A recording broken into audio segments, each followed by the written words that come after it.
मैं एक संकरी पाइप में फंस गया था। बाहर निकलने का रास्ता मेरे ठीक सामने था।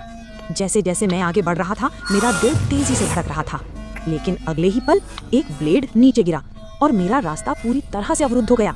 इससे बदतर क्या हुआ, ये घातक ब्लेड सिर्फ एक ही नहीं थे, 3 ब्लेड मौत की तरह नीचे गिरे। एक गलत कदम और मैं टुकड़ों में कट जाऊंगा। लेकिन मुझे पता था कि अब पीछे मुड़ने का कोई रास्ता नहीं है। मैंने ब्लेडों को गौर से देखा और उनका पैटर्न ढूंढ लिया। जब मैंने 4 तक गिनती की तो मैं पूरी ताकत से दौड़ा। किसी तरह मैं पहले ब्लेड से आगे निकल गया, लेकिन जब मैंने दूसरे ब्लेड को गिना तो वो 1 सेकंड तेज चल रहा था। मैंने दांत पीसकर जोर लगाया, अंततः इसमें सफलता मिली। फिर मैंने आखिरी गेट की ओर देखा। ब्लेड केवल 2 सेकंड के लिए रुका।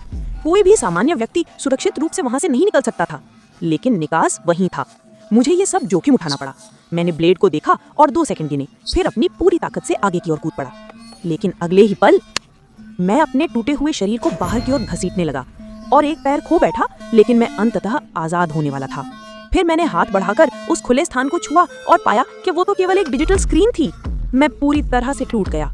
शायद मेरा भाग्य उसी क्षण तय हो चुका था जब मैं उस सड़क पर पड़ा था।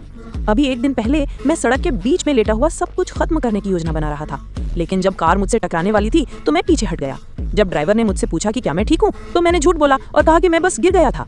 ड्राइवर ने देखा कि मैं अकेली थी और उसने मुझे घर तक छोड़ने की पेशकश की। लेकिन यहीं से मेरे दुष्स्वप्न की शुरुआत हुई। जब मैं बेहोशी से जागा तो मैंने खुद को एक छोटे से कमरे में फंसा हुआ पाया। मैंने तुरंत दीवार में बने छेदों से मदद के लिए चिल्लाया, लेकिन कोई प्रतिक्रिया नहीं मिली।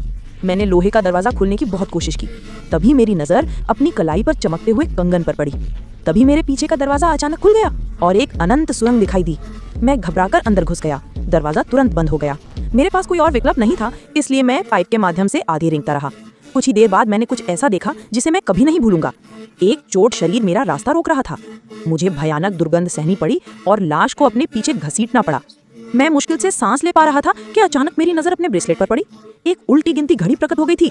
मैं तेजी से आगे बढ़ा, लेकिन एक बाड़ ने मेरा रास्ता रोक दिया। मैंने अपनी पूरी ताकत लगाई, लेकिन उसे खोल नहीं सका। कंगन अचानक लाल हो गया। 1 मिनट से भी कम समय बचा है। तभी अचानक दीवारों से अनगिनत लाल नलियां निकली, जो झुलसा देने वाली गर्म गैस का छिड़काव कर रही थीं। मुझे तुरंत एहसास हुआ कि वो शरीर कैसे जल गया। मैंने बहुत संघर्ष किया, लेकिन कोई फायदा नहीं हुआ। तभी सुरंग में मेरे पीछे अचानक एक गुप्त स्थान प्रकट हो गया। मैंने दोबारा नहीं सोचा। मैं पीछे हटकर छोटे से कमरे में घुस गया। एक कांच के पैनल से कमरे को बंद कर दिया गया था। जैसे ही उल्टी गिनती 0 पर पहुंची, भदकती हुई आग ने पूरी सुरंग को अपनी चपेट में ले लिया। जब आग की लपटें शांत हो गईं, तो लोहे का दरवाजा धीरे से खुला और चुपचाप नई उल्टी गिनती शुरू हो गई। अंततः मुझे समझ में आ गया कि मैं एक एस्केप रूम गेम में फंस गया था।